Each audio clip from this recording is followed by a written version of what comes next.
Welcome back, focused learners. Today's explainer is a really special one. We're going to completely decode a very specific, highly condensed data requirements brief. So what's our mission here? Well, we want to understand exactly how an organization systematically tracks its employee turnover. Because on the surface, the source text we're analyzing today is literally just a handful of sentences. But within those sentences lies this incredibly rigorous, structured analytical framework for human resources and business intelligence. It's like a giant puzzle. We're going to break this whole framework down step by step, so you can see exactly how absolute data actually transforms into high-level strategic insights. Okay, let's quickly map out our journey. We'll hit the attrition question, then the business unit breakdown, move into tracking time series trends, and finally, calculating the ratios. So starting right off with Section 1, the attrition question. The absolute central mystery we're setting out to solve here is what exactly is the trend of employee attrition in the organization? And look, this isn't just about knowing who left yesterday, right? It's really about understanding the velocity and the direction of those employee departures. Because without answering this fundamental question, an organization is literally flying blind. I mean, they might feel like people are leaving, but they have absolutely no mathematical proof of what the actual trend is. So, this question, this is the North Star for our entire data framework. But before we can find any trends, we've got to establish our baseline metric, and that is total attrition. This represents the complete, absolute volume of employee turnover for the entire company. It's the raw number, the whole shebang. It is step one. So, to put that into perspective, if you have 1,000 people leave the company in a year, your total attrition volume is just 1,000. Simple, right? But as you'll soon see, relying solely on this massive, monolithic number just isn't enough to actually go in and fix business problems. We really need to start slicing the data. Which brings us to Section 2, Business Unit Breakdown. Okay, so the crucial point here is comparing the company as this single, giant monolith versus categorizing the data to see exactly where these departures are actually happening. Because think about it, a high total organization attrition rate might look like a total company-wide crisis at first glance. But when you compare it against a categorized breakdown, well, you might discover that your engineering and marketing departments are perfectly stable, while, maybe the sales department is experiencing a massive exodus. You absolutely have to break that total down if you want to find the truth. And breaking it down like this brilliantly illustrates how categorizing the total attrition by specific business units really helps isolate those specific structural areas. Just think about how the whole is divided up.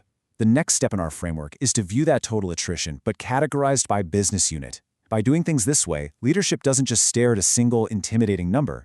Instead, they get to see distinct actionable segments. So if one slice of this breakdown is disproportionately large, bam! That is exactly where leadership needs to focus their retention strategies. The critical instruction from our source text here is to calculate the total number of attrition, business unit-wise. Now keep in mind we're still dealing with absolute numbers here, no percentages just yet. We're literally physically counting the number of departures in Unit A, Unit B, and Unit C. This kind of raw categorization, it's totally mandatory before we can do any of the higher-level math. You honestly just cannot find a meaningful trend without first doing this exact calculation. All right, moving right along to Section 3, Tracking Time Series Trends. Now we need to apply specific temporal lenses. Specifically, we're talking about tracking across months, quarters, and years. And, this is fascinating because it really proves we need multiple vantage points here. Months? Well, they're going to show you those immediate reactionary spikes, like maybe a bunch of people left right after bonus season, right?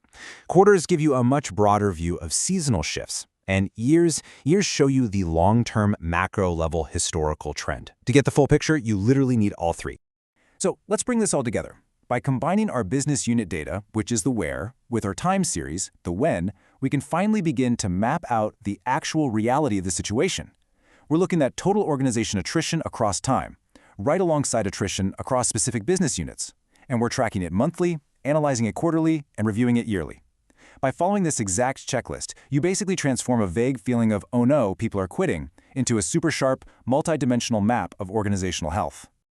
And that brings us to our final step, Section 4, Calculating the Ratios.